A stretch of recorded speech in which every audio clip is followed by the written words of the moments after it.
Hey guys, welcome back to the channel. So today, something a little bit different. We're gonna sweat a fitting.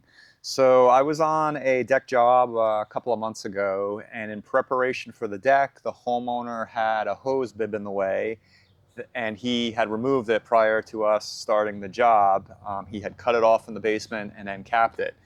And while I was at the job, he asked me if I had a plumber, and I said sure, and I asked why, and he said he had a cap that was leaking. So the pipe he had cut, he had capped it off, and it was leaking a little bit.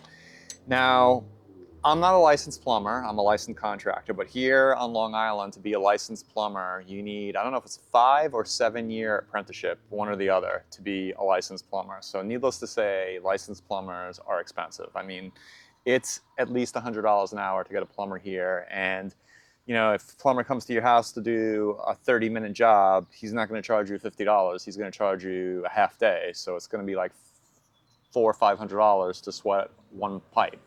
Doesn't matter if he sweats 6 pipes or one, you're getting charged a half day. So I told him I would do it for him. It's pretty simple. Again, I'm not a licensed plumber, but I did learn how to sweat from licensed plumbers being on the job, and I feel like my practice is pretty good. So I'm going to just show you a few key steps to have a successful sweated joint. And when I sweated his pipe off, his cap off, I think I know what he did wrong, and it's basically, I think it's more of a mindset issue. So sweating a pipe is nothing like welding. It's probably closer to hot gluing than it is to welding. So when you're welding, you're basically melting 2 or 3 metals together. So you have the fitting, the piece the fitting's going to, and then sometimes you have the filler stick too. So it's 3 pieces of metal all being melted together at the seam there, and that's what makes your weld.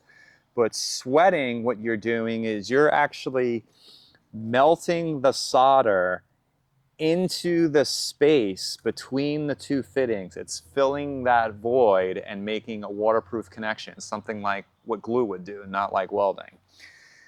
So what you want to do to make sure you have a successful weld is you want to make sure everything is clean. What is that saying? Cleanliness is next to godliness. Well, that's the same thing with sweating a pipe. You want to make sure your fittings are cleaned, you've sanded them, you wiped off the sanding dust, and then you properly flux them.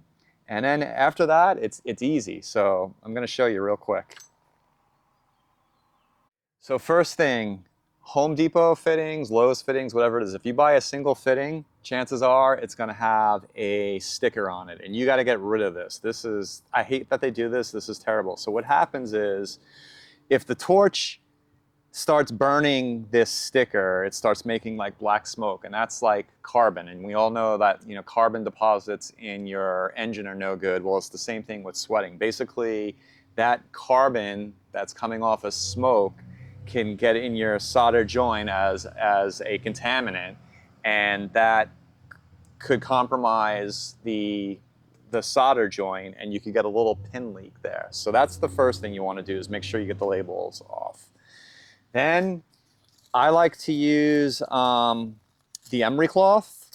Some people like using the outside wire brush thing. I mean, that thing works good when it's new. Once you get some miles on it, it doesn't work so great anymore. So I just like to hit it with emery cloth. I think this stuff works great, but you will notice after you sand it with the emery cloth, it leaves a residue. So I like to have a bucket with a wet rag ready, and this is good for 2 things. So one, I just like to wipe the dust off there, let it dry again. You can wipe it off with a dry rag too. Actually, a dry rag's probably better, so you don't have to wait for it to dry. But it's good to have a wet rag around in case you're sweating, between joists or whatever, and you start a little fire. You can just damp it out with your wet rag, and then it's also good to clean up the joint after you sweat it. I'll show you. But get that clean, get it dry. Then another great tip for beginning sweaters is get yourself some tinning flux. And what tinning flux is it actually has some solder in it. So you're actually introducing solder into the fitting that you're sweating before you even sweat it. So a little flux brush, some solder on your brush, get it all around your pipe, nice. Make sure this is gonna come down like 3/4 of an inch, so make sure you go down far enough. So get that all covered nice. And then also these things like to shed a lot, so make sure you don't have any leftover bristles in your joint there, because that could compromise your sweat as well. So that's done. And then for my fitting here, like I said, I have this sticker here, so I'm gonna peel it off as best I can, and then what I'm not able to peel off, I like to just hit it with this is a little brass brush here, and I just like to clean it up, just make sure there's no glue or no paper where my torch is gonna be. Even though this is getting sweated on the inside, I still like to make sure there's nothing here, because again, if the torch hits it, it can make the smoke that can go into your joint.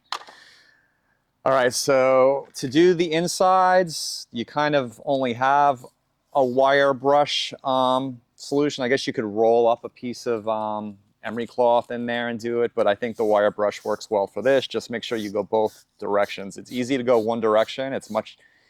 You'll feel the bristles will get acclimated to have that curve on it, and it will spin in one direction nice and easy. I like to go both, so it's a little bit harder to go back the other way. It's a little stiffer, but it bites into the fitting better.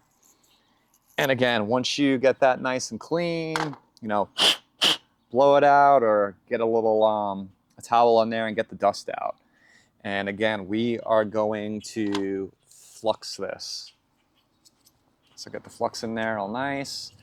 And another good practice is to cover your flux after you're done with it. Otherwise, you could get the dust in there. A lot of times if you're doing other things, you're drilling, you get wood chips in there and stuff. So it's always good just to cover your flux when you're not using it.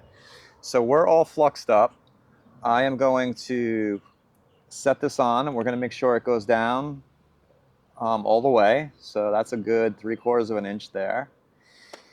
And now what I like to do when I solder, and this is MAP gas. MAP works. It's a little bit hotter than propane, so I like using this. It's a little faster. And this is just one of those Bensonmatic torches that has the lighter on it. This works great. So I like to heat around the area first just to get everything kind of up to temperature.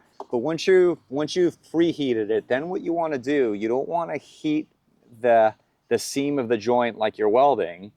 You want to heat the female side of the fitting, because what you want to do is you want to get that solder to wick into the fitting, because that's what's sealing your joint there. And I'll show you. I'll sweat a piece of copper off so you can see how this will wick around and fill that void. All right, so let's go.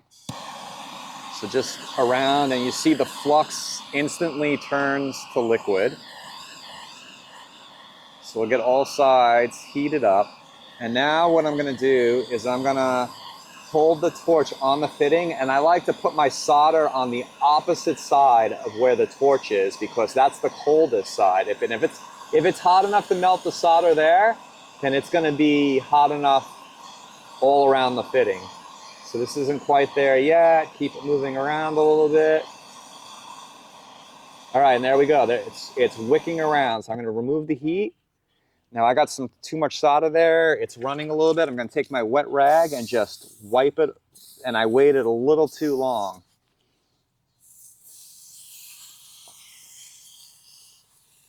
So and I'm gonna re-sweat this because I don't like the way that looks, but because I waited too long, because I'm talking to the camera, those little drip marks are still there. They should have just wiped off, but I waited too long. But that is sweated on nice and proper. It just doesn't look as good as it could have. So I'm just gonna fix that. But that's how easy it is to sweat a pipe. Now I'm gonna bring you in the shop and I'm gonna sweat a fitting off just so you can see how that solder covers. It wicks into that fitting. So I'm just heating this up, and I think it's melted. There we go. So those runs are now gone.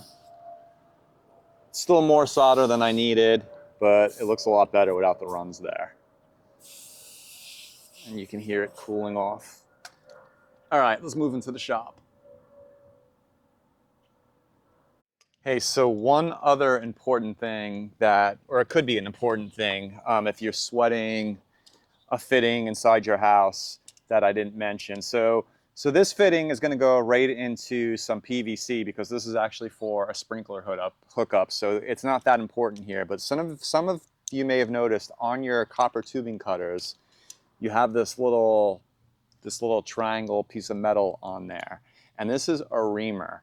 And after you cut a piece of pipe, it's best to ream it out. It gets the burrs out. And why that is important, and this is what a plumber had told me, is that little burr in there, that little lip, causes turbulence in the water. And that turbulence in the water, if you have mineral-rich water, that turbulence, it makes the same pattern, right? When the water's rushing in there, that pattern is pretty consistent. And if you have minerals in your water, those little minerals are like basically sandblasting the inside of your pipe. And over time, over years, and sometimes not many years, I've seen it happen. I've actually gone into houses that had pinhole leaks with relatively new plumbing. And that's what it does, is that the minerals in the water wear away the inside of the pipe, and you'll get a little tiny, tiny pinhole in your pipe, and it will just be spraying out this fine mist of water. It's almost invisible, but it's caused from the turbulence in the water. And there's two things that do it. It's the burr in your fittings, so that's why it's good to remove the burrs. And if you have fittings that are too close together, I believe, it also causes turbulence that can do that as well. But yeah, so that's what that little triangle's for, to remove your burrs. All right, so my pipe is nice and cool now. I actually doused it in some water. So I am going to heat this up and pull it off. Now, sometimes unsweating a pipe is a little bit more difficult than sweating it on. Sometimes it just takes a little bit more heat to get it off, but let's give it a go. So again, I'm just going to warm it around. And then I'm going to focus the heat. Now, not so much in the fitting, but where the fitting overlaps the pipe. And I'm going to wait till you'll see the solder start to look wet. And that's when you know you're hot enough. So this is looking like it's probably hot enough. So I'm going to grab my vice grips here, and there we go. It's broke free. Let's see if it comes off. And we're off. So you can see how silver that is, how that solder wicked into the joint all nice like that. And that's what makes the waterproof connection, is it wicking in and gluing the pipe on. Soldering's not welding. You're not melting the two pieces of metal together at the edges. It's probably closer to gluing than it is to welding. But there you go. That's how fast, that's how easy it is.